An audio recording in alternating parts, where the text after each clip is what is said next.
ಉಪವಾಸ ಮಾಡೋದ್ರಿಂದ ಏನೆಲ್ಲ ಉಪಯೋಗಗಳಿದೆ? ಮೊದಲನೇದಾಗಿ ಡೀಪ್ ಡಿಟಾಕ್ಸ್. ದೇಹ ಆಂತರಿಕವಾಗಿ ಶುದ್ಧಿ ಆಗತ್ತೆ. ನೋಡಿ, ನಾವ್ ಯಾವಾಗ್ಲೂ ತಿಂತಾನೆ ಇರ್ತೀವಿ, ದೇಹ ಯಾವಾಗ್ಲೂ ಜೀರ್ಣ ಮಾಡಿ ಮಾಡಿ ಪಾಪ ಸುಸ್ತಾಗಿ ಬಿಡುತ್ತೆ. ಸೊ ಹಾಗಾಗಿ ಉಪವಾಸ ಮಾಡೋದ್ರಿಂದ ದೇಹಕ್ಕೆ ಒಂದಿನ ರೆಸ್ಟ್ ಕೊಟ್ಟಾಗತ್ತೆ. ಸೊ ದಟ್ ದೇಹದಲ್ಲಿರುವಂತಹ ಕೊಳಕು ಹೊರಗಡೆ ಬರುತ್ತೆ. You'll get rid of waste, you'll get rid of toxins. ಎರಡನೇದಾಗಿ clear skin. Your skin is a reflection of good health. ದೇಹ ಒಳಗಡೆಯಿಂದ ಶುದ್ಧಿಯಾಗಿದೆ ಅಂದ್ರೆ ಆಟೋಮೆಟಿಕ್ ಆಗಿ ನಿಮ್ಮ ಚರ್ಮ ಹೊಳೆಯುತ್ತೆ. ಮೂರನೇದಾಗಿ breaking bad food habits and reduces craving. So ನಿಮಗೆ ಉಪವಾಸ ಮಾಡಿದಾಗ ನಿಮ್ಮ ಟೇಸ್ಟ್ ಬ್ಯಾಡ್ಸ್ ವಿಲ್ ರೀಸೆಟ್. ಹಾಗಾಗಿ ಯು ಹ್ಯಾವ್ ಲೆಸ್ ಕ್ರೇವಿಂಗ್ಸ್. ತಿನ್ಬೇಕು ಅನ್ನೋವಂತ ಚಟ ಕಡಿಮೆ ಆಗುತ್ತೆ.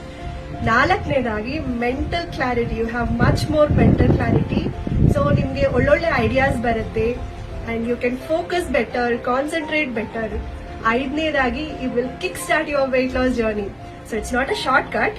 ಸೊ ನಿಮ್ಮ ದೇಹ ಹಗುರವಾಗಿ ಅನ್ಸುತ್ತೆ. Will feel much more energetic.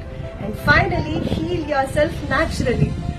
ದಿನದಲ್ಲಿ 3 ಇಂದ 4 ಬಾರಿ ತಿಂತಾನೆ ಇದ್ರೆ ದೇಹ ಜೀರ್ಣಿಸ್ಕೊಳಕ್ಕೆ ಸಮಯ ಇಲ್ಲ, ಇನ್ನ ಹೀಲ್ ಮಾಡಕ್ ಸಮಯ ಎಲ್ಲಿದೆ ಹೇಳಿ?